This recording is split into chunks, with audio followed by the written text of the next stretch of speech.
السلام عليكم ورحمة الله وبركاته. إن الحمد لله نحمده ونستعينه ونستغفره ونعوذ بالله من شرور أنفسنا ومن سيئات أعمالنا. من يهده الله فلا مضل له ومن يضلل فلا هادي له وأشهد أن لا إله إلا الله وحده لا شريك له وأشهد أن محمدا عبده ورسوله صلى الله تعالى عليه وعلى آله وصحبه وسلم تسليما كثيرا. أما بعد، فقد قال المؤلف رحمه الله تعالى: أنواع الطواغيت، والطواغيت كثيرون ورؤوسهم خمسة: إبليس لعنه الله، ومن عبد وهو راض، ومن دعا الناس إلى عبادة نفسه، ومن ادعى شيئا من علم الغيب، ومن حكم بغير ما أنزل الله. والدليل قوله تعالى: لا إكراه في الدين قد تبين الرشد من الغي، فمن يكفر بالطاغوت ويؤمن بالله فقد استمسك بالعروة الوثقى لا انفصام لها والله سميع عليم. وهذا هو معنى لا إله إلا الله. وفي الحديث: رأس الأمر الإسلام وعموده الصلاة وذروة سنامه الجهاد في سبيل الله. মহান আল্লাহ সমস্ত প্রশংসা যে আল্লাহ পাক রব্বুল আলামিন একক, যার কোনো শরীক নেই। আল্লাহ পাক রব্বুল আলামিনের শরীক স্থাপন করা হচ্ছে সবচেয়ে বড় তাগুতি কাজ। আর এই রকমই যে কোনো সীমা লঙ্ঘন করা আল্লাহ পাক রব্বুল আলামিনের ক্ষেত্রে, আল্লাহর দ্বীনের ক্ষেত্রে, আল্লাহ পাক রব্বুল আলামিনের নাযিলকৃত বিধিবিধানের ক্ষেত্রে হচ্ছে তাগুতি আচরণ। এই তাগুত সম্পর্কে আমাদের আলোচনা চলছে তিনটি মূলনীতি কিতাবের শেষ দিকে। গত সপ্তাহে তাগুতের সংজ্ঞা সম্পর্কে আলোচনা হয়েছে। তাগুত কাকে বলে? এই তাগুতি কাজ সীমালঙ্ঘন হয়ে থাকে ইবাদতের ক্ষেত্রে, মাবুদের ক্ষেত্রে। যে মাবুদ না, সত্য উপাস্য না, তাকে উপাস্য সাব্যস্ত করা। ইত্তেবা অনুসরণের ক্ষেত্রে, যার অনুসরণ করা আল্লাহ পাক রব্বুল আলামিন জায়েজ করেননি, তাকে অনুসরণ করা, তাকে ফলো করা, এ হচ্ছে তাগুতি কাজ। আনুগত্যের ক্ষেত্রে তাগুতি কাজ হয়ে থাকে যার আনুগত্য করা আল্লাহ পাক রব্বুল আলামিন বৈধ করেননি, তার আনুগত্য করা। আল্লাহ পাক রব্বুল আলামিনের নাফরমানি করে, বিরুদ্ধাচরণ করে অন্যের আনুগত্য করা। হালাল এবং হারামের ক্ষেত্রে আল্লাহ ছাড়া অন্য কারো আনুগত্য করা, এগুলি হচ্ছে তাগুতি কাজ। এই তিনটি কথার মাধ্যমে যে তাগুতের সংজ্ঞায় বলা হয়েছে যে যেই বিষয়ে সীমা লঙ্ঘন করা হয় মাবুদের ক্ষেত্রে এবং কারো আনুগত্যের ক্ষেত্রে আর কারো অনুসরণের ক্ষেত্রে। এই ছিল গত সপ্তাহের আলোচনা, বিস্তারিত যা সংক্ষেপে বললাম। শেষ বিষয়টি ছিল আনুগত্যের। আনুগত্য হালাল হারামের ক্ষেত্রে, জায়েজ নাজায়েজের ক্ষেত্রে, করণীয় বর্জনীয়র ক্ষেত্রে, কোনটা করবেন কোনটা করবেন না, এসব ক্ষেত্রে একমাত্র আল্লাহ রাব্বুল আলামিনের আনুগত্য হইতে হবে। এবং আল্লাহ রাব্বুল আলামিনের আনুগত্যের পূর্ণতা হচ্ছে রাসূলুল্লাহ সাল্লাল্লাহু আলাইহি সাল্লামকে মেনে চলা। আতিউল্লাহ ওয়া আতিউর রাসূল। এই জন্য রাসূলুল্লাহ সাল্লাল্লাহু আলাইহি সাল্লামের আনুগত্যের কথা কোরআন এবং হাদিসে বলা হয়েছে। মান আতানি দাখালাল জান্নাহ ওয়া মান আসানি ফাকাদ আবা। যে আমার আনুগত্য করলো সেই ব্যক্তি জান্নাতে যাবে। কারণ রাসূলুল্লাহ সাল্লাল্লাহু আলাইহি ওয়াসাল্লাম আনুগত্য করলে আল্লাহর আনুগত্য করা হয়। মাইয়ুতির রাসূলা ফাকাদ আতা আল্লাহ। করেন একটি আয়াতে আল্লাহ বলছেন যে আল্লাহকে মানলো, যে রাসূলকে মানলো সে আল্লাহকে মানলো। মাইয়ুতির রাসূলা, যে রাসূলকে মানলো, রাসূলের আনুগত্য করলো, সে আল্লাহরই আনুগত্য, আল্লাহকে মানলো। এই জন্য রাসূলুল্লাহ সাল্লাল্লাহু আলাইহি ওয়াসাল্লাম আনুগত্য করাটি কোনো শিরক নয়, আল্লাহরই আনুগত্যের একটা গুরুত্বপূর্ণ বিষয়। রাসূলুল্লাহ সাল্লাল্লাহু আলাইহি ওয়াসাল্লাম আনুগত্য ছাড়া আল্লাহর আনুগত্য হইতেই পারে না। কারণ আল্লাহর আনুগত্য করব তো আল্লাহ কি চান জানার মাধ্যমে একমাত্র রাসূলুল্লাহ সাল্লাল্লাহু আলাইহি ওয়াসাল্লাম। আর তারপরে অন্যদের আনুগত্য, বড়রা যারই আনুগত্য করেন না কেন, যারই কথা মানেন না কেন, তার কথাগুলি, তার আদেশ নিষেধগুলি আল্লাহ এবং তার রাসূল সাল্লাল্লাহু আলাইহি ওয়াসাল্লামের আনুগত্যের আওতাভুক্ত হইতে হবে। অর্থাৎ আল্লাহ এবং রাসূল নাফরমানি করে কারো আনুগত্য নেই। এই মর্মে অনেকগুলি হাদিস রয়েছে। লা তাআতা লি মাখলুকিন ফি মাসিয়াতিল খালিক। কোনো সৃষ্টির আনুগত্য নেই স্রষ্টার নাফরমানি, বিরুদ্ধাচরণ করে। ইন্নামা তাআতু ফিল মারুফ, বৈধ কাজে শুধু আনুগত্য রয়েছে। আরো হাদিস রয়েছে লা তাআতা ফি মাসিয়াতির রব, রবের নাফরমানি করে কোনো আনুগত্য নেই। হালাল হারামের ক্ষেত্রটি বিশেষ করে জায়েজ না জায়েজের ক্ষেত্র, এটা করব এটা করব না কেন, আল্লাহ যদি করতে বলেন করবেন, আল্লাহ যদি করতে না বলেন তো সারা দুনিয়া বললে করবেন না। এটা হচ্ছে আল্লাহ রাব্বুল আনুগত্য। যারা আল্লাহ ছাড়া অন্যের আনুগত্য করে, হ্যাঁ, তাদের এই আচরণটা হচ্ছে তাগুতির, এবং যার আনুগত্য করে তাকে তাগুত, হ্যাঁ, সে হচ্ছে তাগুত যদি সে আনুগত্য চাই তাহলে, আর তাকে তাগুত তারা বানিয়ে ফেলল। শেখ সালেহ ফৌজান হাফিজাহুল্লাহ যেন বলছেন যে হালাল হারামের বিষয়টি আল্লাহর হক, কোনটাকে হালাল করা কোনটাকে হারাম করা এটা হচ্ছে কার হক? লিআন্না তাহলিল ওয়া তাহরিম হাক্কুল লিল্লাহি তাআলা, হালাল হারাম করাটি হচ্ছে আল্লাহ পাক রব্বুল আলামিন অধিকার। রাসূলুল্লাহ সাল্লাল্লাহু আলাইহি সাল্লাম আল্লাহর পক্ষ থেকে তিনি মুবাল্লিগ, পৌঁছানেওয়ালা, হ্যাঁ, মেসেঞ্জার, তিনি আল্লাহর পয়গাম পৌঁছে দিয়েছেন, এই জন্য তার আনুগত্য। ও রাসূল সাল্লাল্লাহু আলাইহি ওয়াসাল্লাম মুবাল্লিগুন আনিল্লাহি, আল্লাহর পক্ষ থেকে তিনি প্রচারক, পৌঁছে দেনেওয়ালা, মা হাল্লাল্লাহ ওয়া হারাম, যা আল্লাহ হালাল করেছেন যা হারাম করেছেন আমরা জানতেই পারতাম না যদি রাসূলুল্লাহ সাল্লাল্লাহু আলাইহি ওয়াসাল্লাম পৌঁছে না দিতেন, সেটা কোরআনে কারীমের আকারে হোক অথবা রাসূলুল্লাহ সাল্লাল্লাহু আলাইহি ওয়াসাল্লামের হাদিসের আকারে হোক, যে কোনো ওহীতে হোক না কেন। আল্লাহ ছাড়া অন্যের আনুগত্য, এই জন্য আল্লাহ পাক শিরক বলে আখ্যায়িত করেছেন। মহান আল্লাহ ইরশাদ করেছেন সূরা আনআমের একটি আয়াত 118 থেকে 121-এ এই বিষয়টাকে আলোচনা করে শেষখানে আল্লাহ বলছেন ওয়াইন আতাতুমুহুম ইন্নাকুম লামুশরিকুন, তোমরা যদি তাদের আনুগত্য করো তাহলে নিঃসন্দেহে তোমরা মুশরিক হয়ে যাবে। তাহলে আল্লাহ ছাড়া অন্যের আনুগত্য করলে কি হয়ে যাবে? মুশরিক হয়ে যাবে। তো কারো যেন এটা বুঝতে গিয়ে সংশয় না হয় যে আমরা তো রাসূলের আনুগত্য করছি, আর আল্লাহই তো বলছেন রাসূলের আনুগত্য করতে। হ্যাঁ, তারপরে বাপমার আনুগত্যের হুকুম আছে, হ্যাঁ, বাপমার কথা মানো। একজন লোক জিহাদে যেতে চাইছে, রাসূলুল্লাহ সাল্লাল্লাহু আলাইহি ওয়াসাল্লামকে এসে বলছে, আর রাসূল আমি জিহাদে যেতে চাই, আর আমার আব্বা আম্মা বেঁচে আছে। আমার আব্বা আম্মা বলছে যেতে হবে না, কারণ তোর ছাড়া আমাদের কেউ দেখাশোনার নাই। হ্যাঁ, নবী সাল্লাল্লাহু আলাইহি ওয়াসাল্লাম কি বলছেন? আতে আবাক আতে উম্মাক, তোমার বাপ মার আনুগত্য করতে, এখানে আনুগত্যের কথা বলা হয়েছে। তো এটা শিরক নাই, কারণ এই আনুগত্যটি আল্লাহ রাব্বুল আলামিনের আনুগত্যেরই অন্তর্ভুক্ত। আল্লাহ নির্দেশ দিয়েছেন যে তোমার রাসূলের আনুগত্য করো, তোমার বাপ মায়ের আনুগত্য করো। হ্যাঁ, বাপ মায়ের আনুগত্যের ক্ষেত্রে, বৈধ ক্ষেত্রে, যদি নাজায়েজ কাজ করতে বলে না, মোটেই আনুগত্য নেই। হ্যাঁ, তোমার শাসকের আনুগত্য করো, কিন্তু বৈধ ক্ষেত্রে, উলিল আমরি মিনকুম, তোমার আলেমের আনুগত্য করো, কিন্তু বৈধ ক্ষেত্রে, নাজায়েজ ক্ষেত্রে নয়। তোমার বসের আনুগত্য করো, কিন্তু বৈধ ক্ষেত্রে, জায়েজ ক্ষেত্রে, হারাম নাজায়েজ ক্ষেত্রে নয়। তো এটা শিরক নাই।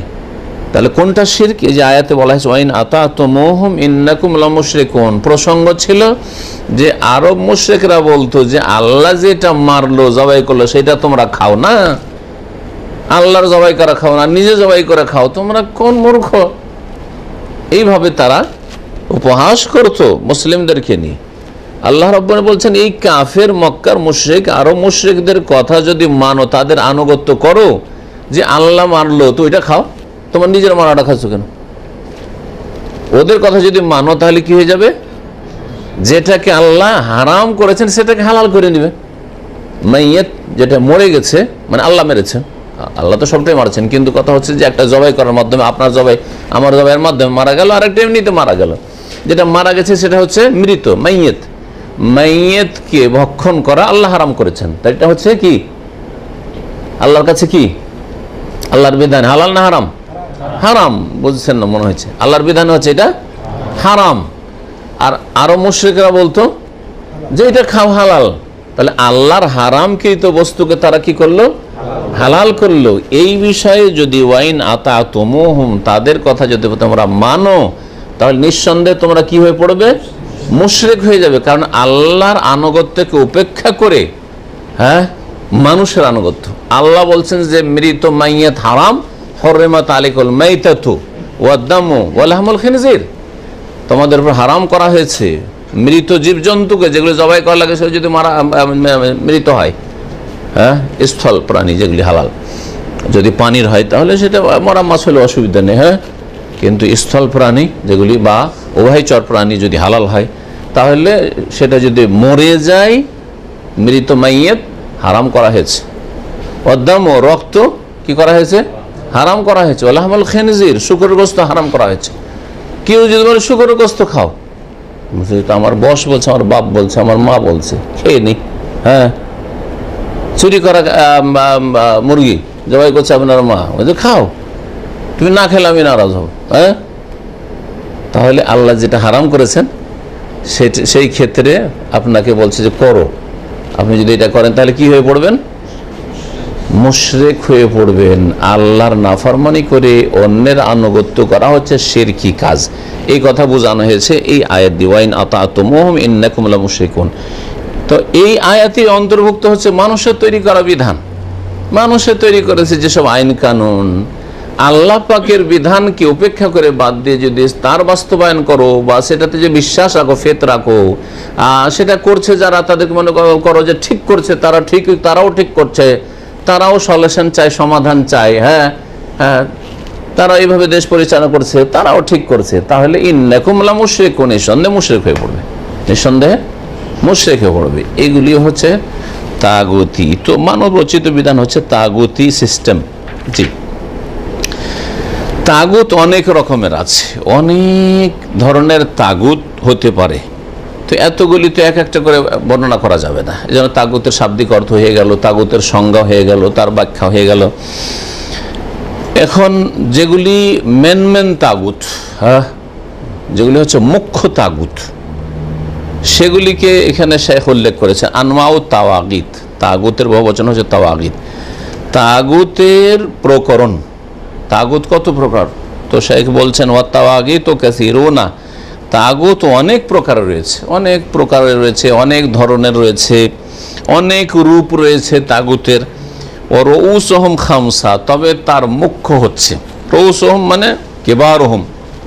হ্যাঁ, রাসনের বহুবচন, রাস মানে মাথা। তো মাথা কাকে বলে? নেতাকে মাথা, যে নেতা মাথা লোক, নেতাকে মাথা বলি আমরা। তো মুখ্য তাগুত যেগুলি হচ্ছে মেন তাগুত, সেগুলি হচ্ছে পাঁচটি।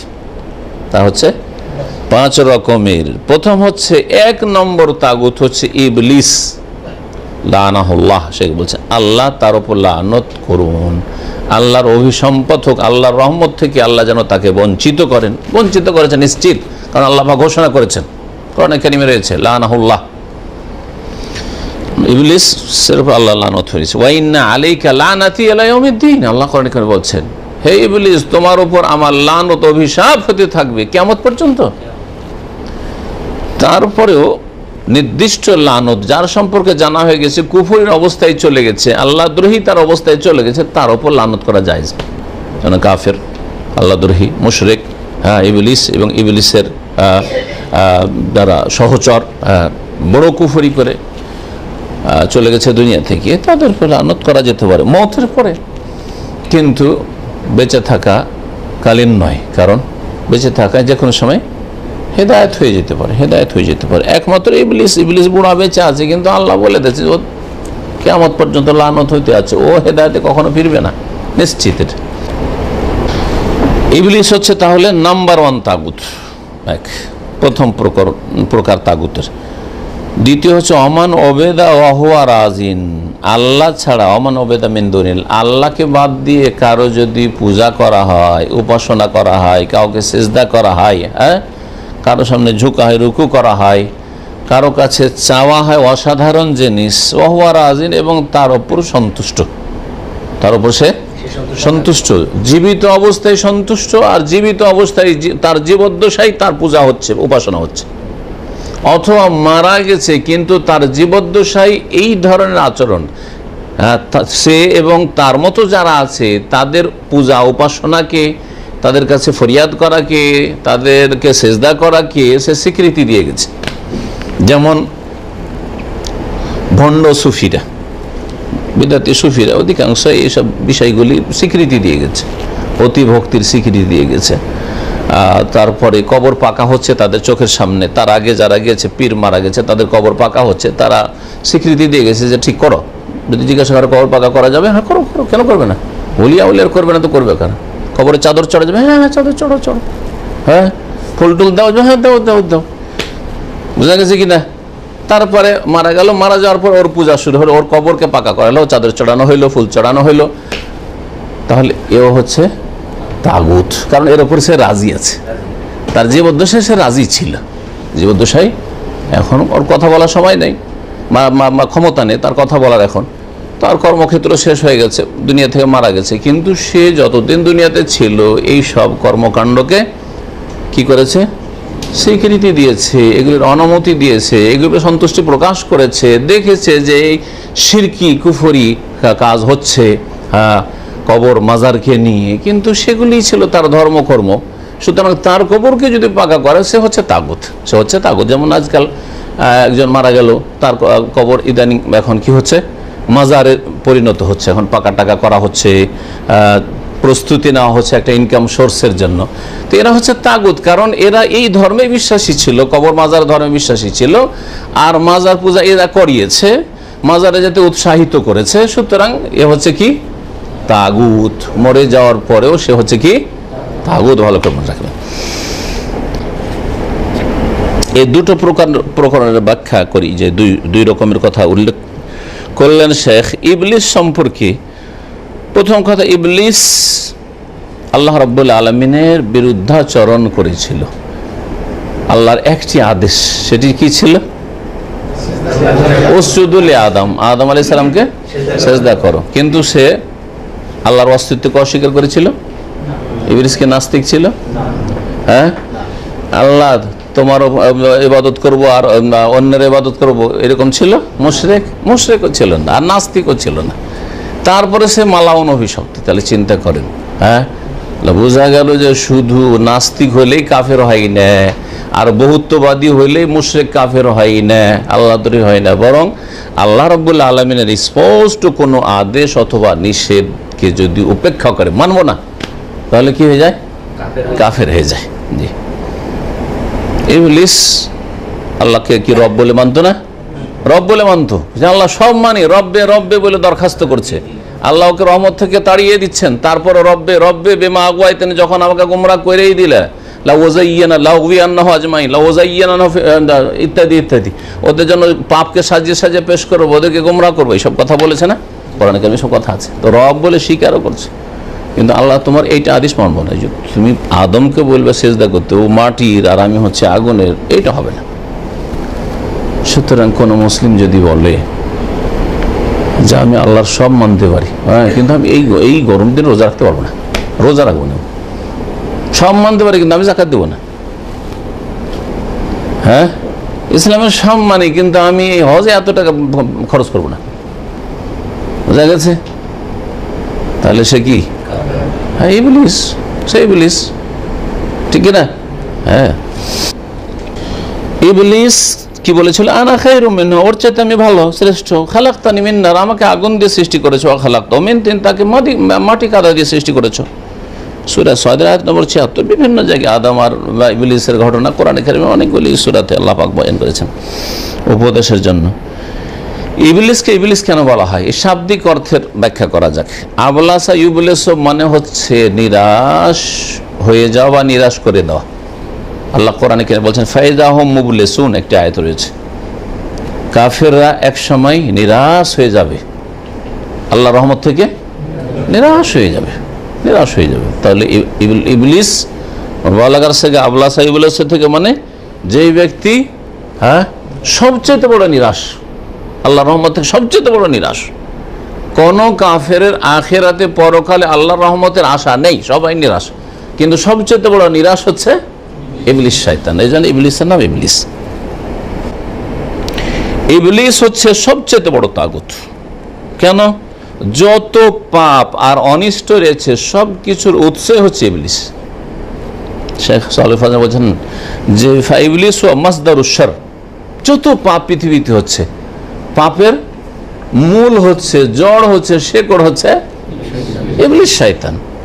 ইবলিস শয়তান আল্লাহর কাছ থেকে প্রথম ওই সময় ছাড় নিয়ে রেখেছে আদম আলাইহিস সালামের যুগে, যে আল্লাহ আমাকে ক্ষমতা দাও তাদের শিরা উপশিরাতে যেন চলাফেরা করতে পারি, তাদেরকে যেন আমি পুরোপুরি পথভ্রষ্ট করতে পারি, যেমন ইচ্ছা তেমন করে আমি তাদেরকে নিয়ে খেলা করতে পারি।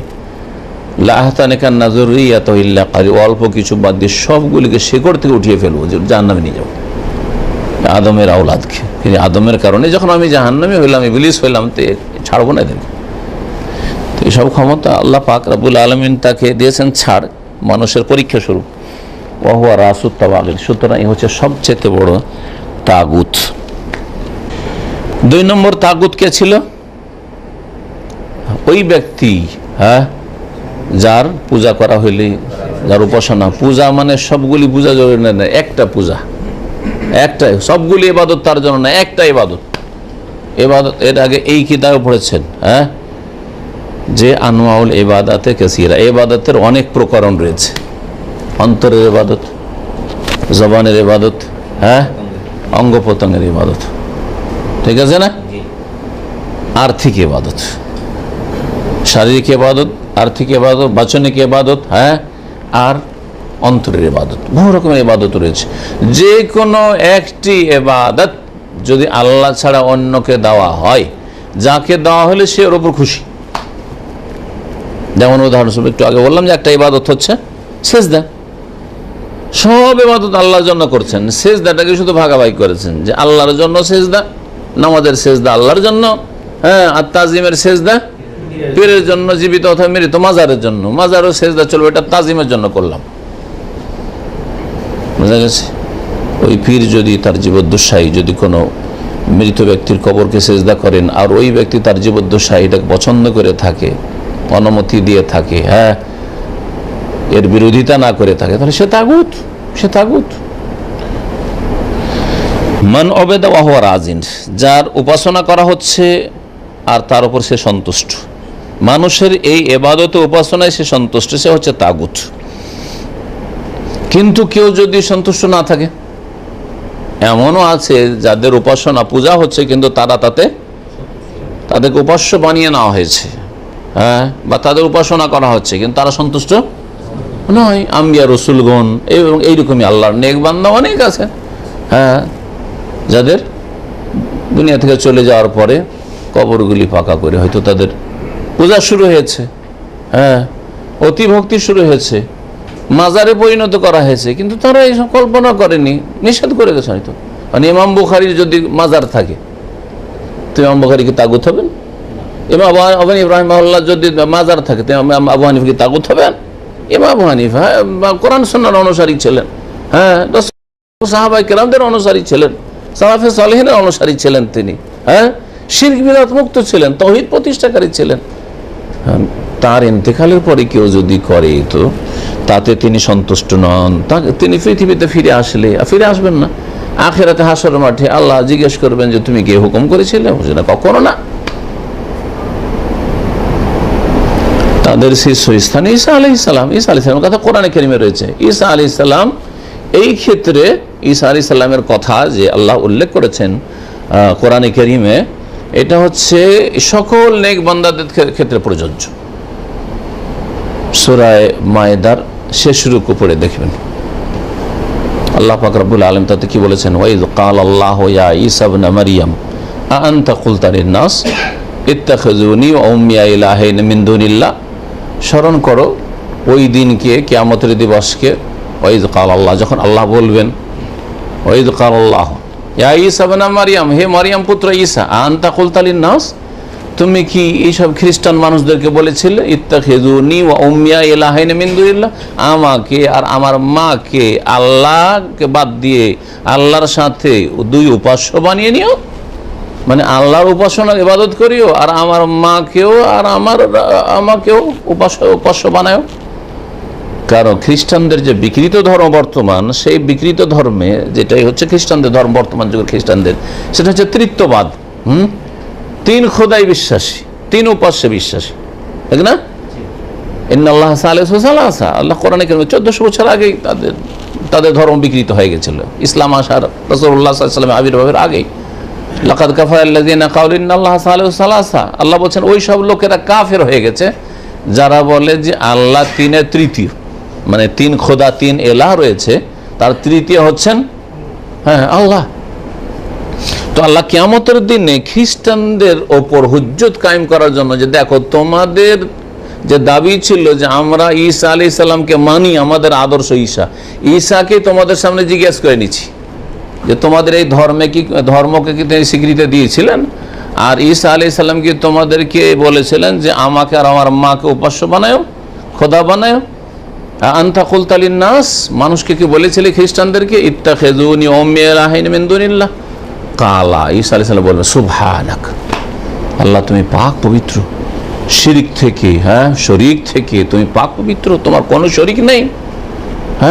তোমার সাথে আমি শিরক করিনি, করতে বলিও নি। মা ইয়াকুনু লি আন আকুলা মা লাইসা লি বিহাক, এটা হতেই পারে না যে আন আকুল, আমি এমন কথা বলবো মা লাইসা লি বিহাক, যেটা আমার অধিকার নয়, এটা আমার হক নয়। ইবাদত আপনার হক, ইবাদত আমার অধিকার না, আমার প্রাপ্য নয়। ইন কুনতু কুলতুহু ফাকাদ আলিমতা, আল্লাহ যদি আমি বলে থাকি তো তুমি জানো সবকিছু, তুমি তো আলিমুল গায়ব, সব জানো। ইন কুনতু কুলতুহু ফাকাদ আলিমতা তাআলামু মা ফি নাফসি ওয়া লা আ'লামু মা ফি নাফসিক, আমার মনে কি আছে আল্লাহ তুমি জানো, কিন্তু তুমি কেন আমাকে জিজ্ঞেস করছো এইরকম আজকে? আসামের কাঠগড়ায় আমি দাঁড়িয়েছি, আমি তো জানি না আল্লাহ, ওয়া লা আ'লামু মা ফি নাফসি, আল্লাহ তোমার মনে কি আছে আমি তো জানি না। মা কুলতু লাহুম, তারপরে বলবেন মা কুলতু লাহুম ইল্লা মা আমারতানি বিহি, আমি তাদেরকে ওই কথাই বলেছি যার তুমি আমাকে নির্দেশ দিয়েছিলে।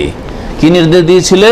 আনে ইবাদুল্লাহ রব্বি ওয়া রব্বাকুম, যে আল্লাহর ইবাদত করো যিনি রব্বি ওয়া রব্বাকুম, আমারও রব। ঈসা আলাইহিস সালামকে আল্লাহ বলতে বলছেন ওয়া রব্বাকুম, তোমাদের রব, হে জাতি, হে মানুষ, তোমাদের রব, তার ইবাদত করো। আমি বলিনি যে ঈসার পূজা করো, আর মারিয়ামের পূজা করো, এসব শিখাইনি।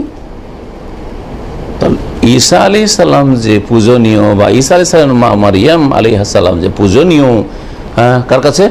খ্রিস্টান কাছে। তারা কি তাগুত? কোশ্চিন কালেও না, তাগুত না। তাই শেখ বলছেন যে ফালা ইয়াদখুলু ফি হাযা, যারা রাজি না, ওয়া আম্মা মান উবিদা ওয়া হুয়া গায়রু রাজিন, যার উপাসনা করা হয়েছে অথচ সে এর উপর সন্তুষ্ট নয়, ফালা ইয়াদখুলু ফি হাযা, এই তাগুতের আওতাভুক্ত হবে না, তাগুতের অন্তর্ভুক্ত হবে না। লিআন্না ঈসা আলাইহিস সালাম উবিদা মিন দুনিল্লাহ, কারণ ঈসা আলাইহিস সালামের পূজা করা হয়েছে আল্লাহকে বাদ দিয়ে, আল্লাহর সাথে শরীক করা হয়েছে। ওয়ালাকিন্নাহু গায়রু রাজিন বিযালিকা, কিন্তু তিনি এর উপর সন্তুষ্ট ছিলেন না। ওয়া উম্মুহু ওয়া উযাইর, তার মার পূজা করা হয়েছে কিন্তু তাতে সন্তুষ্ট ছিল না মারিয়াম আলাইহিস সালাম। এইরকমই উযাইর, ওয়াকালাতুল ইয়াহুদ উযাইর ইবনুল্লাহ, উযাইরকে আল্লাহর পুত্র সন্তান সাব্যস্ত করেছিল কারা? ইহুদিরা। আল্লাহ তাদেরকেও কাফের বলেছেন। এইরকম আউলিয়া ওয়াসসালিহুন, ওলি আউলিয়া, আব্দুল কাদের জিলানী গৌসের মহান উদ্ধারকারী। আব্দুল কাদের জিলানী নিজে বলেছেন, কোন কিতাব আছে যে আমি গৌস, আমি তোমাদের উদ্ধার করতে পারি, আমি গৌসে আজম, আমি তোমাদের ছেলে দিতে পারি, আমি তোমাদের রোগ ভালো করতে পারি? আছে কোন জায়গায়? একজন মানুষ মারা যাওয়ার পরে তার হয় বক্তব্য প্রমাণ করবে যে তিনি এইগুলি তিনি বিশ্বাস করতেন, অথবা তার লিখনি প্রমাণ করবে। তা না আব্দুল কাদের জিলানী কোনো বক্তব্যই আছেন না, তখন রেকর্ড হইতো, আর না কোনো লিখনিতে তার কিছু লিখনি আছে, গনিয়াতুত তালিবিন যেমন আছে, তো তার কিতাবে তাওহীদের কথা আছে, তার কিতাবে সহিহ আকিদা আহলে সুন্নাত ওয়াল জামাতের কথা আছে। তিনি বলছেন যে একটি দল শুধু জান্নাত যাবে, তারা কোরআন সুন্নাহর অনুসারীরা।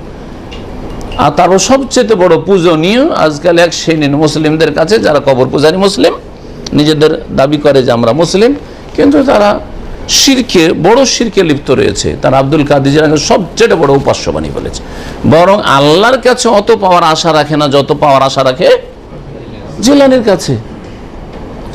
জীবন তো শোনেননি তাদের কাছে যে মহান উদ্ধারকারী আল্লাহ, কিন্তু গৌসুল আজম রাত দিন, গৌসুল আজম মসজিদ, গৌসুল আজম মাদ্রাসা, এইসব ব্যাপক হারে ছড়িয়ে আছে ভারত, বাংলাদেশ, পাকিস্তানে। তো বলছেন যে এইরকম ওলিয়া আউলিয়া এবং আল্লাহর নেক বান্দারা লা ইয়ারদাউনা বিহাযা, এগুলোর উপর রাজি ছিলেন না।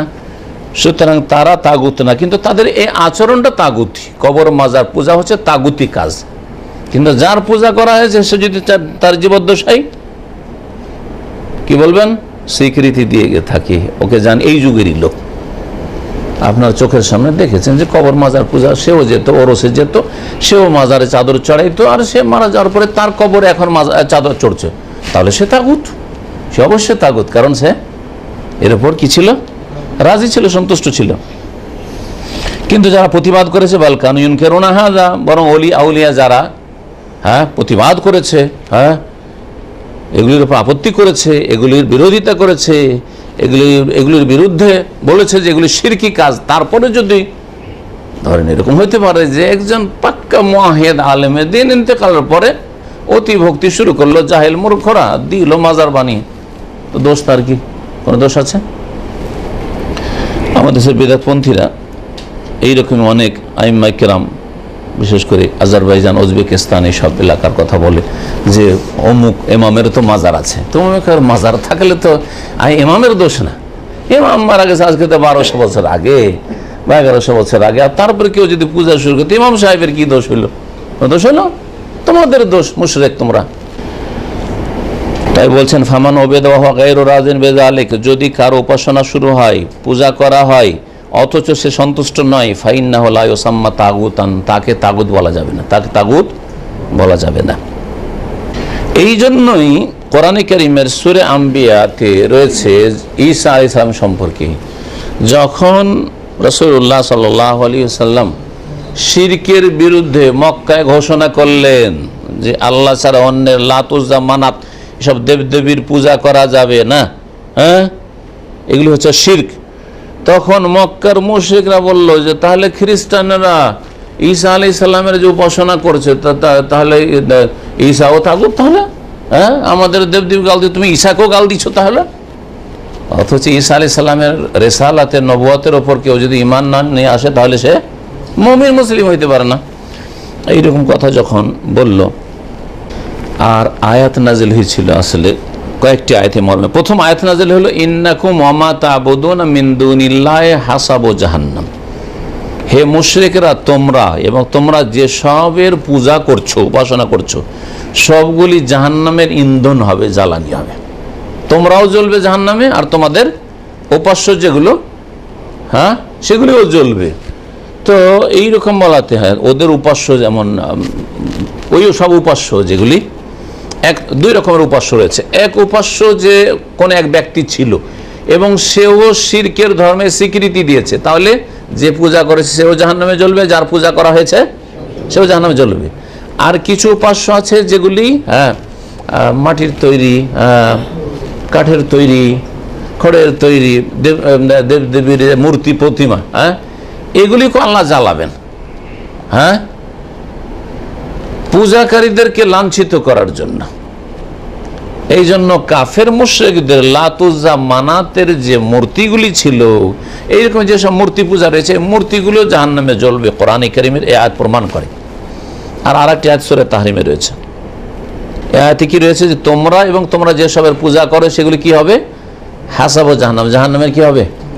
ইন্ধন হবে। আর সূরা তাহরিমে রয়েছে ইয়া আইয়ুহাল্লাযীনা আমানু কু আনফুসাকুম ওয়া আহলিকুম নারা ওয়াকুদুহান নাস ওয়াল হিজারা, হে মুমিন সকল, কু আনফুসাকুম ওয়া আহলিকুম, তোমরা নিজেদেরকে এবং নিজের পরিবারকে জাহান্নামের আগুন থেকে বাঁচাও। ওয়াকুদুহান নাস, যে জাহান্নামের জ্বালানি, ওয়াকুদ আর হাসাব দুটোর মানে একই, জ্বালানি। জাহান্নামের জ্বালানি কি হবে?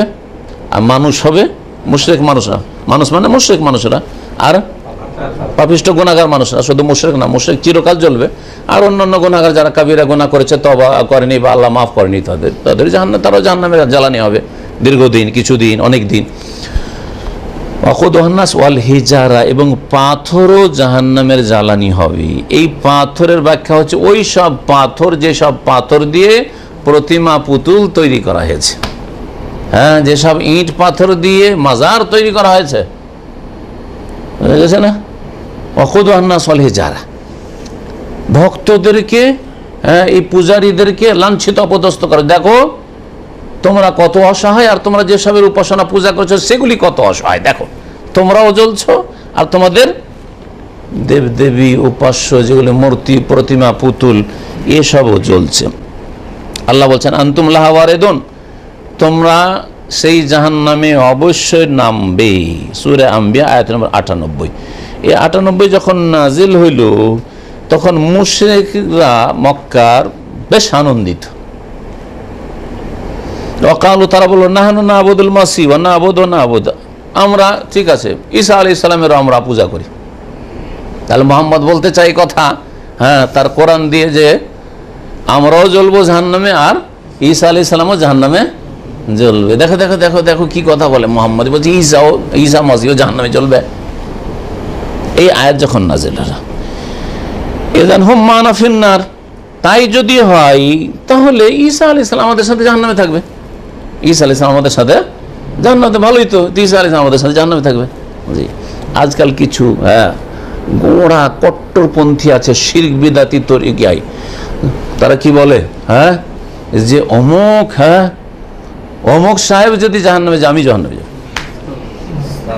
শুনেছিলেন কথা? কবে শোনা যায়, নামগুলি বললাম না, শুধু নাম দিয়ে বলে অমুক সাহেব, অমুক হযরত যদি জাহান্নামে যায় আমিও জাহান্নামে যাব। খুশি তো, এটা কথা তো এদের মক্কার মুশরিকদের কথা। হ্যাঁ, ভালোই তো, আমরাও জাহান্নামে যাব আর আমাদের সাথে ঈসা আলাইহিস সালাম জাহান্নামে যাবে। আল্লাহ বলছে না, ঈসা জাহান্নামে যাবে না, কারণ ঈসা স্বীকৃতি দেয়নি। পক্ষান্তরে আজকালকার মুরব্বীরা যদি শিরক বিদআতের স্বীকৃতি দিয়ে থাকে তো হ্যাঁ, নিঃসন্দেহে জাহান্নামে যাবে। যার পূজা করা হয়েছে সেও জাহান্নামে যাবে, আর যে পূজা করেছে সেও জাহান্নামে যাবে। যখন এইরকম কথা বলা শুরু করলো মুশরিকরা যে আমরাও জাহান্নামে যাবো, ঠিক আছে, তাহলে ঈসা আলাইহিস সালামের সাথেই থাকবো। ফানজালাল্লাহু তাআলা, তখন আল্লাহ পাক রব্বুল আলামিন আয়াত নাযিল করলেন এই সূরা আম্বিয়ার আয়াত নম্বর 101 এবং 102, ইন্নাল্লাযীনা সাবাকাত লাহুম মিন্নাল হুসনা উলাইকা আনহা মুবাদুন। শোনো, নিশ্চয়ই যাদের সম্পর্কে আমার পক্ষ থেকে কল্যাণের পূর্ব ফয়সালা হয়ে গেছে, কল্যাণের পূর্ব ফয়সালা, পূর্ব সিদ্ধান্ত হয়ে গেছে যে তারা কি পাবে, কল্যাণ পাবে। উলাইকা আনহা মুবাদুন, তারা জাহান্নাম থেকে দূরে থাকবে। আর ঈসা আলাইহিস সালাম ওইসব ব্যক্তিদের, আম্বিয়া রাসূলগণ অন্তর্ভুক্ত যাদের সম্পর্কে আল্লাহ পাকের পূর্ব সিদ্ধান্ত হয়ে গেছে যে তিনি জাহান্নাম থেকে দূরে থাকবেন, তিনি কল্যাণের সাথে গেছেন। তিনি কল্যাণ, তার সম্পর্কে আল্লাহ কল্যাণের ঘোষণা করেছেন যে তিনি হকের ওপর ছিলেন প্রতিষ্ঠিত। উলাইকা, সুতরাং ঈসা আলাইহিস সালামকে জাহান্নাম থেকে দূরে রাখা হবে। লা ইয়াসমাউনা হাসিসা ওয়া হুম ফী মাশতাহাত আনফুসুহুম খালিদুন, তারা জাহান্নামে যাওয়া তো দূরের কথা, এইরকম নেক বান্দারা জাহান্নামের কোন রকমের আঁচ পর্যন্ত লাগবে না, জাহান্নামের কোন রকমের তাদের কোন রকমের কষ্ট তাদের কাছে পৌঁছবে না, বরং তারা তাদের মন যা চাইবে তাতেই তারা চিরকাল অবস্থান করবে।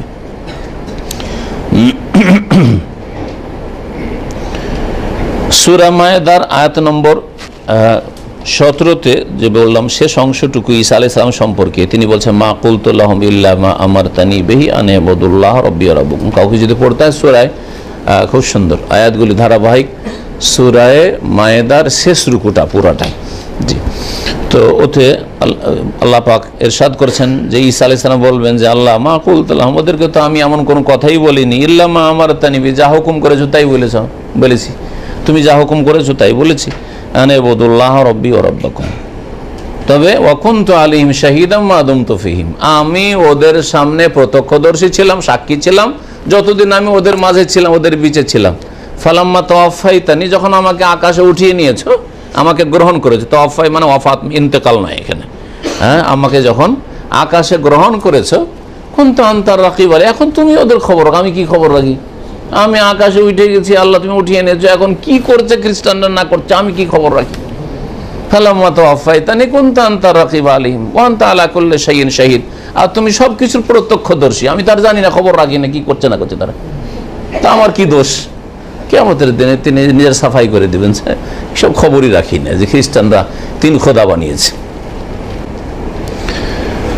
3 নম্বর তাগুত, ওমান্দা নাসা ইলা ইবাদাতি নাফসিহি, তৃতীয় প্রকার তাগুত হচ্ছে যে মানব জাতিকে, লোকজনকে নিজের পূজার দিকে আহ্বান করবে। দ্বিতীয়টার সাথে তৃতীয়টার পার্থক্য কি?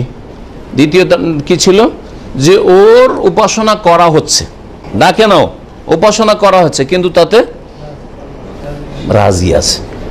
রাজি থাকার জন্য সর্বনিম্ন কি লাগে, চুপ থাকা লাগে, চুপ থাকলে রাজি, তাই না? নির্দেশ দেওয়া জরুরি না, হুকুম করো করো করো জরুরি নয়। কারো পায়ে এসে পায়ে আমাদের সে কি করে, পায়ে ঝুঁকে সালাম করছে, রাজি, খুব খুশি, দিল একটু, সাবাস দিল, রাজি আছে। জি। আর 3 নম্বর হচ্ছে যে যে নিজেই মানুষকে বলে যে আমার কি করো, পূজা করো। ইবাদতের যতগুলি প্রকরণ রয়েছে কিছু নিজের জন্য পছন্দ করে, সে সেজদায় হোক, রুকু হোক, মানত করাই হোক, হ্যাঁ, বা তার সন্তুষ্টির জন্য কোনো গরু খাসি জবাই করা হোক। জি, বিভিন্ন রকমের ইবাদত হতে পারে। এর মধ্যে মানব জাতির মধ্যে সবচেয়ে বড় রব দাবি করেনওয়ালা, নিজের পূজা উপাসনার দিকে আহ্বানকারী ছিল ফেরাউন। ফেরাউন বলেছে আনা রব্বুকুমুল আলা, সূরা নাজিয়াত পারাতে রয়েছে, আনা রব্বুকুম, আমি তোমাদের মহান রব, হ্যাঁ, প্রতিপালক, তোমাদের লালন পালন আমি করছি, তোমাদের মহান প্রভু আমি। তারপরে এ কথা বলেছিল ইয়া আইয়ুহাল মালাউ মা আলিমতু লাকুম মিন ইলাহিন গায়রি, হে আমার সভাসদ, হে আমার সংসদ সদস্য সব, হ্যাঁ, মা আলিমতু লাকুম মিন ইলাহিন গায়রি, আমার ছাড়া তো আর কোনো উপাস্য দেখি না তোমাদের উপাস্য যদি কেউ হয় তো আমি আছি, আমার উপাসনা করবে। হ্যাঁ, তো এ হচ্ছে সবচেয়ে বড় তাগুত। এই জন্য ফেরাউন হচ্ছে মানব জাতির মধ্যে সবচেয়ে বড় তাগুত। জিন জাতির মধ্যে সবচেয়ে বড় তাগুত হচ্ছে ইবলিস, আর মানব জাতির মধ্যে সবচেয়ে বড় তাগুত হচ্ছে ফেরাউন। আর একটি শুধু ফেরাউন আছে, এরকম ফেরাউন আগেও আসতে পারে, আর ফেরাউনের পরে বহু এসছে, এখন আছে, কিয়ামত পর্যন্ত আসতে থাকবে। এমন না যে ফেরাউন শেষ হয়েছে সেই জন্য ফেরাউন শেষ, ফেরাউনের গুণওয়ালা ফেরাউন শেষ হয়নি। ওই ফেরাউন উপাধির ওই রাজা, জালেম রাজা, শেষ হয়েছে, কিন্তু মেলা ফেরাউন এসেছে, এখন আছে, কিয়ামত পর্যন্ত আসতে থাকবেই। যেমন নমরুদ। এইরকমই শেখ সালেহ ফৌজান হাফিজাল্লাহ বলছেন, যেমন চরমপন্থী সুফিরা, চরমপন্থী পীরেরা। তাহলে শেখ বলতে চাইছেন যে যারা সুফি তারা দুই ভাগে বিভক্ত, একটা হচ্ছে মধ্যমপন্থী সুফি, একটা হচ্ছে চরমপন্থী সুফি, তাই না?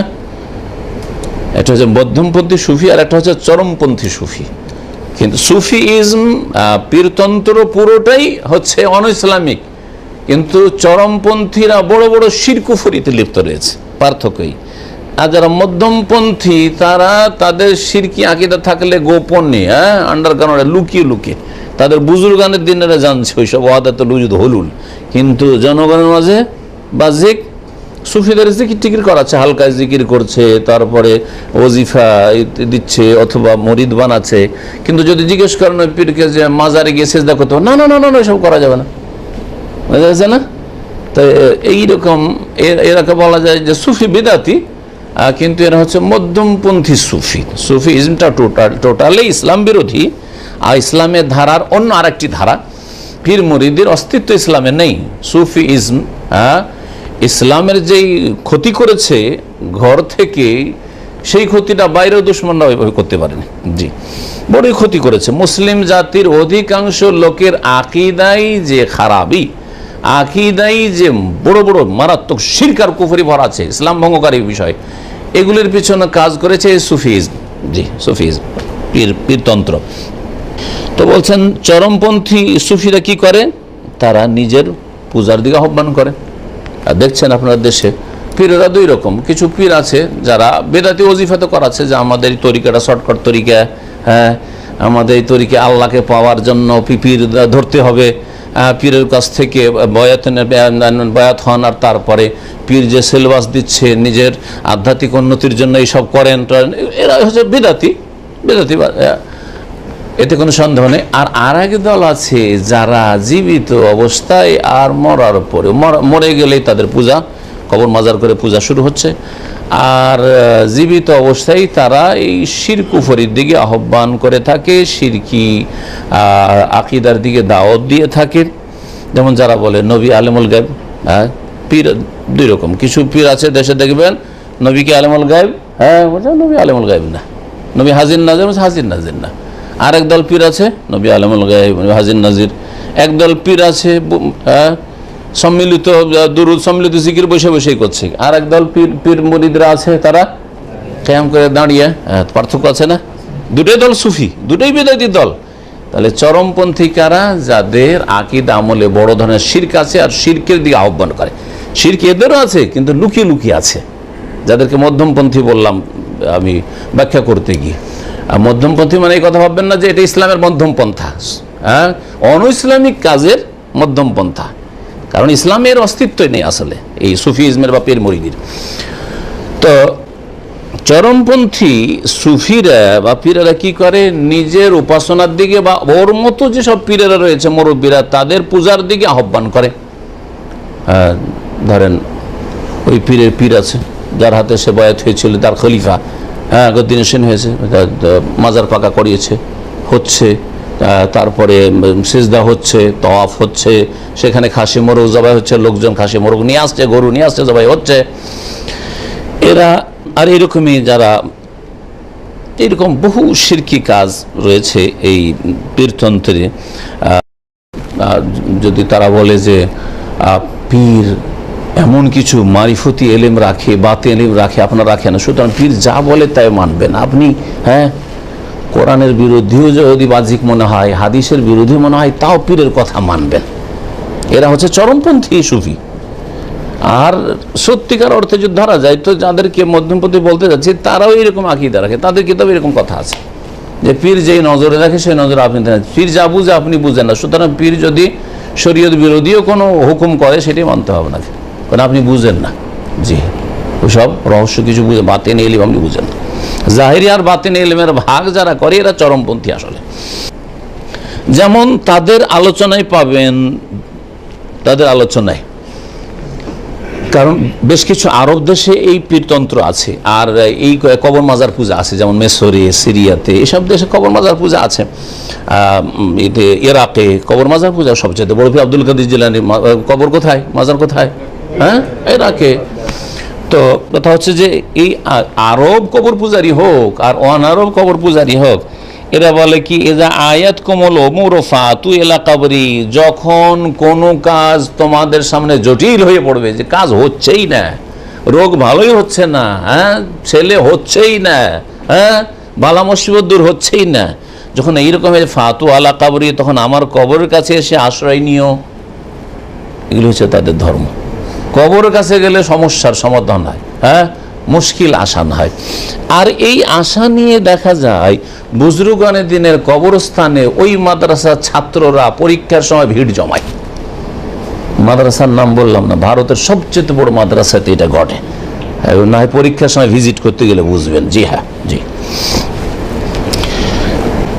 তাই শেখ বলছেন ফামান্দা আন্নাসা ইলা ইবাদাতি নাফসি, কেউ যদি নিজের পূজার দিকে মানুষকে ডাকে, হাইয়ান ওয়া মাইয়াতান, জীবদ্দশায় অথবা মরে যাওয়ার পরে, ফাহুয়া মিন রউসিত তাওয়াগিত, মরে যাওয়ার পরে ডাকা কেমন? মরে যাওয়ার পরে মানে তার খাস খলিফা ভক্তকে ডানে বামে কিছু থাকে না, চেলা পীরদের ওকে বলে গেছে যে আমার কবরটা পাকা করিও,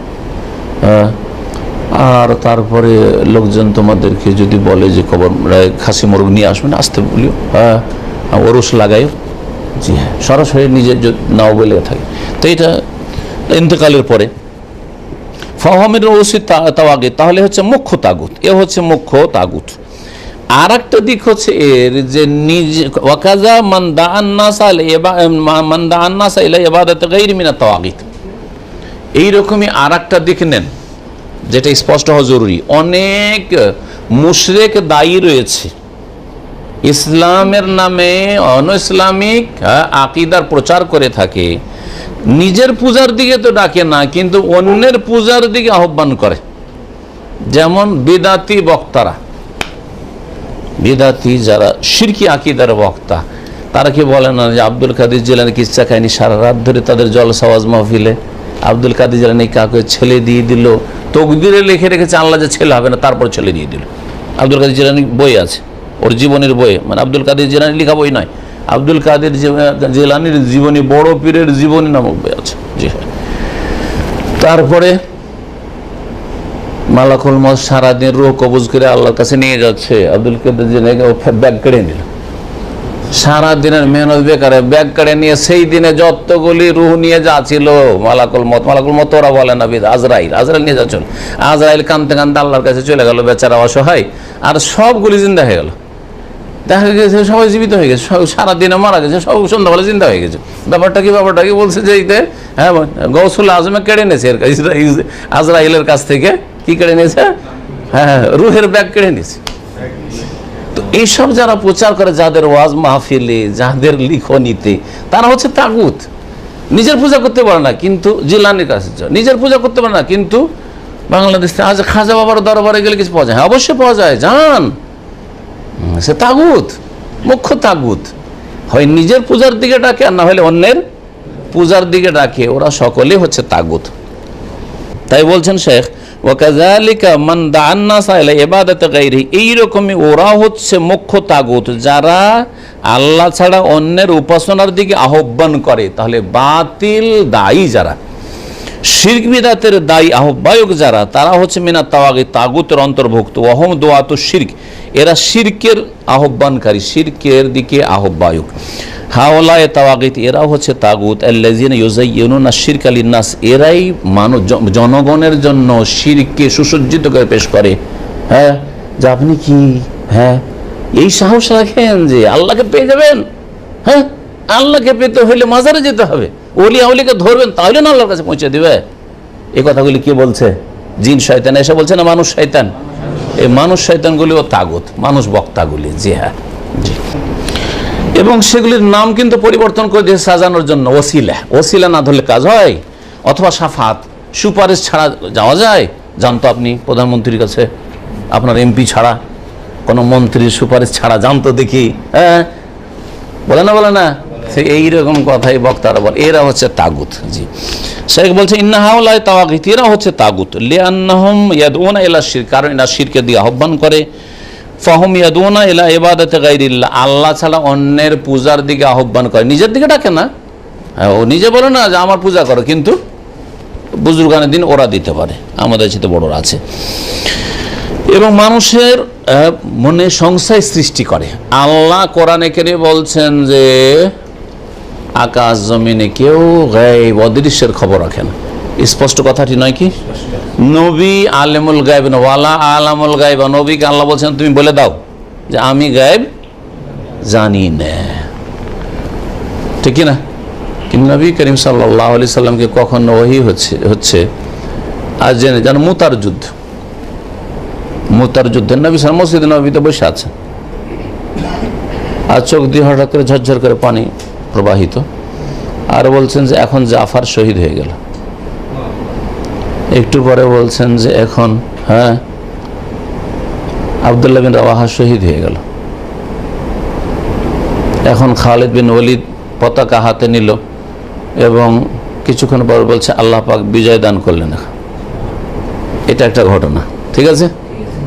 আয়াত, অনেক আয়াত রয়েছে কোরআনে কারিমে স্পষ্ট যে নবী আলেমুল গায়ব নন। কিন্তু এই ঘটনা থেকে বেরলভী আকীদার লোকেরা বা যারা শিরকি আকীদা রাখে যে দেখো নবী আলেমুল গায়ব কিনা, মসজিদ নবীতে বসে আছেন। হ্যাঁ, তারপরে সুফি যারা কাশফে বিশ্বাসী, নবী ওহির মাধ্যমে জিবরাইল এসে খবর দিচ্ছেন, আসলে ওইটাকে উড়িয়ে দিল, লুকিয়ে রেখে দিল। হ্যাঁ, তখন কাশফের যে বাতিল আকীদা আছে ওইটা নিয়ে আসলো যে নবী কাশফে বলেছেন, আমাদের হুজুরে কিবলারাও কাশফ হয়। নবী মুতার যুদ্ধ হচ্ছে উর্দুনে, জর্ডনে, আর জর্ডনের খবর 2000 কিলোমিটার দূর থেকে বলে দিচ্ছেন মদিনা মসজিদে বসে নবী সাল্লাল্লাহু আলাইহি ওয়াসাল্লাম, নবী আলেমুল গায়ব, নবীর কাশফ হইল। আমাদের হুজুরে কিবলাদের কাশফ হয়। হ্যাঁ, বোঝা গেছে? তখন মেলাগুলো, তখন হুজুরে কিবলাদের কিচ্ছা কাহিনী গড়লো যে আমাদের একটু পেশায় বসে আছেন আর হঠাৎ করে পানি ছিটিয়ে দিলেন। পানি কেন ছিটাচ্ছে? বসে থাকতে থাকতে পেশায় পানি ছিটাচ্ছে, রহস্য তো বুঝতে পারছেন এরকম পানি কেন ছিটাইল। ঘটনা শেষ হলো, মজলিস শেষ হয়ে বলছে হজরত কি ব্যাপার, কিছু বুঝতে তোমরা পারলাম না, আপনি এরকম পানি কেন ছিলেন বসে থাকতে থাকতে? বলছে আর বলিও না, কাবা শরীফে আগুন লেগে গেছিল, ভারতে বসে আগুন নিমাচ্ছে, ওখান থেকে কাশফ হলো, দেখতে পেলো যে আগুন লেগেছে, আবার নিভাইতে পারলো, ওখান থেকে পানি ছিল পৌঁছে গেল। বুঝা গেছে না? জি হ্যাঁ, রাবিয়া বাসরি, এই তো ছিল দুনিয়া। ভারত থেকে পানি ছিটালো আর জানতে পারলো, দেখতে পেলো যে আগুন লেগেছে, আর জানতে পার পানিও ছিটালো, পানিও পৌঁছে গেল মক্কা। বোঝা গেছে? আর রাবিয়া বাসরি তো আরো আজব, রাবিয়া বাসরি 1 লোটা পানি দুনিয়া থেকে পানি ছিটালো, ও জাহান্নামে যা, জাহান্নামে নিভিয়ে দেবো। জাহান্নাম কোথায় আছে? দুনিয়াতে আছে? হ্যাঁ, মানুষের চোখের আড়ালে আছে। হ্যাঁ, চোখের আড়ালে, আড়াল জগতেও পানি দিয়ে নিমিয়ে দিবে। হ্যাঁ, রাস্তা দিয়ে চলছে, এক হাতে একটু আগুন আছে, আর এক হাতে এক লোটা পানি আছে। বলছি এরকম কি ব্যাপার, আপনি কোথায় যাচ্ছেন? বলছে আজকে যারা জাহান্নামের ভয়ে ইবাদত করে তাদের আশাকে চোরমার করে দেবো, মানে যাদের ভয়কে চোরমার করে দেবো, আর যারা জান্নাতের লোভে জান্নাতের আশা আল্লাহর ইবাদত করে তাদের আশাকে চোরমার করে দেবো। কি করে? এই একটু আগুন দিয়ে দিব একবারে, হ্যাঁ, জান্নাতকে জ্বালিয়ে ফেলে দেবো, ছাড়খাড় করে দেবো, রাখবোই না তাদের। আর এই একটু পানি দিয়ে আখেরাতে এমন করে পানি ছিটিয়ে দিয়ে দেবো, জাহান্নামকে নিভিয়ে দেবো। এইসব ভণ্ডামি। হ্যাঁ, ওরা ব্যবসায়ী এক সুফিয়া ছিল, তো সুফিদের এইসব ভণ্ডামিগুলি আছে, বলছেন না? তো এগুলি হচ্ছে ভ্রান্ত ধর্ম। কি বলছিলাম? যে স্পষ্টকে বাদ দিয়ে তারা অস্পষ্টের পিছনে ছুটে। স্পষ্ট হচ্ছে আল্লাহ বলছে, নবী তুমি বলো আল্লাহ আলামুল গায়বা কুল্লা কুলাকুম ইনদি খাজাইনুল্লাহ, হে নবী তুমি বলে দাও আমি বলছি না যে আমার কাছে আল্লাহর ভান্ডার আল্লাহর কাছে আছে, আমার কাছে নেই। ওয়ালা আলামুল গায়ব, আমি গায়বও জানি না। ওয়ালা কুলাকুম ইন্নী মাল্লাক, আর আমি একথা বলছি না আমি কোনো ফেরেশতা, আমি মানুষ। হ্যাঁ, ইন আত্তাবি ইল্লা মা ইউহা ইলাইয়া, আমার কাছে যা ওহী করা হয় তাই ফলো করি, অনুসরণ করি। স্পষ্ট কথা, তাই না? সূরার নামে আল্লাহ বলছেন যে কুল লা ইয়ালামু মান ফিস সামাওয়াতি ওয়া মান ফিল আরদ আল গায়বা ইল্লাল্লাহ, হে নবী বলে দাও যে আকাশ এবং জমিনে, হ্যাঁ, কেউ এমন নেই আল্লাহ ছাড়া যে গায়ব জানে।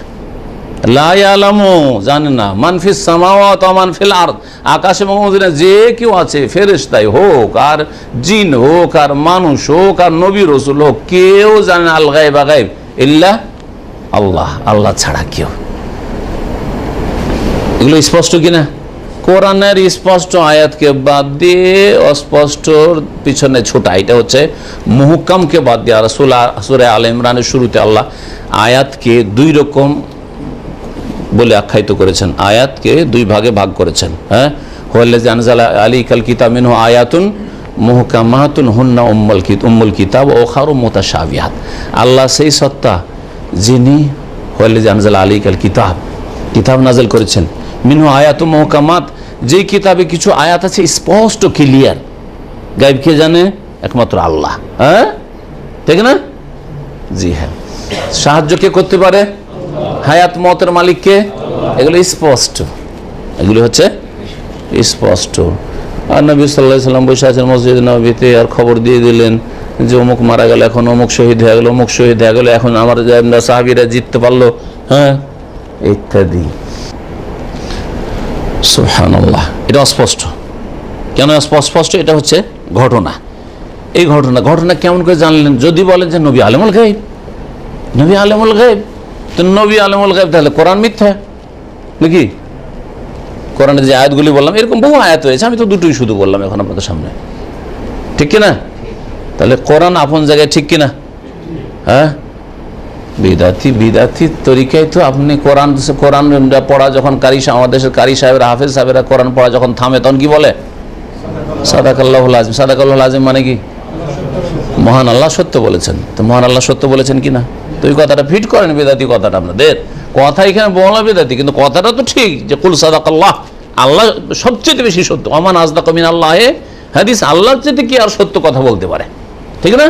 তাহলে আল্লাহর কথা সত্য, আর নবী করিম সাল্লাল্লাহু আলাইহি সাল্লাম এইরকম জানতে পারলেন, তাহলে অবশ্যই সমন্বয় করতে হবে যে জিবরাইলকে আল্লাহ পাঠিয়েছেন আর জানিয়ে দিলেন যে এখন এইরকম ঘটলো, এখন এরকম ঘটলো, এখন এরকম ঘটলো। এই ঘটনা দিয়ে নবীকে আলেমুল গায়ব, নবীর কাশফাই বানিয়ে দিলেন। তো নবীর উঁটটা বসে গেছে, আর উঁটের পেটের নিচে মায়েশা রাদিয়াল্লাহু তাআলা হাতটা পড়ে গেছে। হাতটার তখন কেন কাশফাই করতে পারছেন না নবী সাল্লাল্লাহু আলাইহি ওয়াসাল্লাম। আবার বিদাতীদের আকীদা হলো কেরামতি আল্লাহর হাতে না, কেরামতি হচ্ছে উলিয়ার হাতে। মুজিজা কার হাতে? নবীর হাতে। তো নবী নিজের মুজিজা দেখতে পারেন না, কাশফের ক্ষমতা দিয়ে দেখতে পারেন না যে ওইখানে হাতটা পড়ে আছে, ঠিক কিনা? হার খুঁজো করে খুঁজাইলেন, খুঁজে পেলেন না। এক সফর ঘটে দুইবার হার হারিয়েছিল মায়েশা রাদিয়াল্লাহু তাআলা আনহা। আর একবার হার হারিয়ে গেছে, এদিকে হার খুঁজতে স্ত্রী গেছে, আর ভেবেছে যে স্ত্রী হয়তো উটের পিঠের ওপরে একটা হাওদা থাকে, হ্যাঁ, তো পাতলা মানুষ ছিল, হালকা মানুষ, ভাবছে যে হয়তো ভিতরে বসে গেছে। সাহাবীরা উঠিয়ে উটের ওপরে রেখে দিয়েছে ওইটাকে, আর উট চলতে, মায়েশার উট চলছে, পিঠের উপরে হাওদা, আর খালি কিছু নেই। ওরা বুঝতে পারেনি যে ভিতরে আয়েশা রাদিয়াল্লাহু তাআলা নেই। এদিকে আয়েশা রাদিয়াল্লাহু তাআলা একটু দূরে হার খুঁজতে অন্ধকার, ভোর রাত ছিল তখন, অন্ধকারে ফিরে আসেন, দেখছি কেউ নেই, আমার স্বামীও নেই, কিছুই নেই। স্ত্রীকে ছেড়ে দিয়ে চলে আসছেন, নবী আলমুল গায়েবের স্ত্রীকে ছেড়ে দিয়ে পালিয়ে চলে আসছেন। হ্যাঁ, কত বড় বেয়াদবি! আপনি আসবেন, এটা বেনামাজি তো স্ত্রীকে ছেড়ে পালিয়ে আসবে না। একমত যদি স্ত্রীর সাথে দুশ্মনী থাকে যে রাখবো না, এইরকম কিছু ঘটনা ঘটছে একবার। হ্যাঁ, ঠিক না? তারপরও তো যে রাখবে না তারও তো ভালো একটা আচরণ, মানুষের মতো আচরণ, জানোয়ারের মতো তো হওয়া উচিত না। হ্যাঁ, মানুষের মতো আচরণ, ওই রাখবো না তো সসম্মানের বাবার বাড়ি পাঠাই দাও তালাকে দিয়ে। তো নবী করিম সাল্লাল্লাহু আলাইহি সাল্লাম স্ত্রীকে ছেড়ে চলে আসেন, অথচ আলেমুল গায়েব। বুঝতে পারছেন না? তো যারা অস্পষ্টর পিছনে ছুটে যে দেখো দেখো দেখো নবী জেনে গেলেন, আর ওইদিকে নবী সাল্লাল্লাহু আলাইহি সাল্লাম এইদিকে কিছু জানতে পারছেন না। এক মাস ধরে স্ত্রীর উপর মিথ্যা অপবাদ দেওয়া হচ্ছে, পেরেশান থাকছেন যে কি হলো কি হলো, আসলে কি এরকম হয়েছে, বিব্রত অবস্থায়। হ্যাঁ, যদি এইরকম কিছু দুর্ঘটনা ঘটেই থাকতো তো নবী সাল্লাল্লাহু আলাইহি ওয়াসাল্লাম সবই তো জানছেন, তারপরে তামাশা করছেন নাকি এক মাস ধরে? হ্যাঁ, তো বলছিলাম 3 নম্বর না, যে যারা নিজের উপাসনার দিকে অথবা অন্যের উপাসনার দিকে, উপাসনা মানে শুধু ইবাদত নয়, আল্লাহর গুণ অন্যকে দেয়। নবী আলমুল গায়েব, ওলিয়া উলিয়া আলমুল গায়েব। হ্যাঁ, ওলিয়া উলিয়া খবর রাখেন, চোখের আড়াল খবর রাখেন। হ্যাঁ, পীর সাহেব মুরিদানের খবর রাখেন, কে কোথা থেকে এসছে, কে কোন গরজে এসছে। হ্যাঁ, এগুলি হচ্ছে এরকম আকিদার দিকে যারা আহ্বান করে, এরকম কিচ্ছা কাহিনী যারা বয়ান করে, তারা হচ্ছে তাগুত। জি, তারা হচ্ছে তাগুত এবং তাগুতের খাদেম তারা। আর 2টো প্রকরণ থাকলো, 5 প্রকারের মুখ্য তাগুত এখানে লেখক উল্লেখ করেছেন। ইনশাআল্লাহ তাআলা 2 প্রকার বাকি আমরা আগামী সপ্তাহে আলোচনা করে ইনশাআল্লাহ তাআলা দার্স শেষ করে দেব। এখানে আজকের আলোচনা শেষ করছি। আল্লাহ পাক রব্বুল আলামিন যেন আমাদেরকে কোরআন সুন্নাহর কথা, তাওহীদের কথা জানার এবং মানার, পালন করার তৌফিক দান করেন, তাওহীদের বাস্তবায়নের পুরোপুরি তৌফিক দান করেন।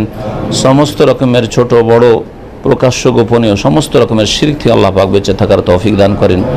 তাগুত এবং তাগুতি বিধিবিধান থেকে, মানুষের তৈরি করা আদেশ নিষেধ থেকে, আইন কানুন থেকে বেঁচে থাকার তৌফিক দান করেন। মুসলিম উম্মতকে আল্লাহ পাক কোরআন এবং হাদিসের দিকে ফিরে আসার তৌফিক দান করেন। ইসলামের বাস্তবায়ন আল্লাহ পাক পুরোপুরি তৌফিক দান করেন। আল্লাহ পাক রব্বুল আলামিন আমাদেরকে যেন নেক আমলে তৌফিক দান করেন, গুনার কথা কাজ থেকে বেঁচে থাকার তৌফিক দান করেন। আল্লাহ রব্বুল আলামিন আমাদেরকে যেন সকলকে জান্নাতুল ফিরদৌস দান করেন। দুনিয়ার বালা মুসিবত থেকে আল্লাহ আমাদের হেফাজত করেন। ওয়া সাল্লাল্লাহু আলা নবিয়িনা মুহাম্মদ ওয়া আলা আলিহি ওয়া সাহবিহি আজমাইন।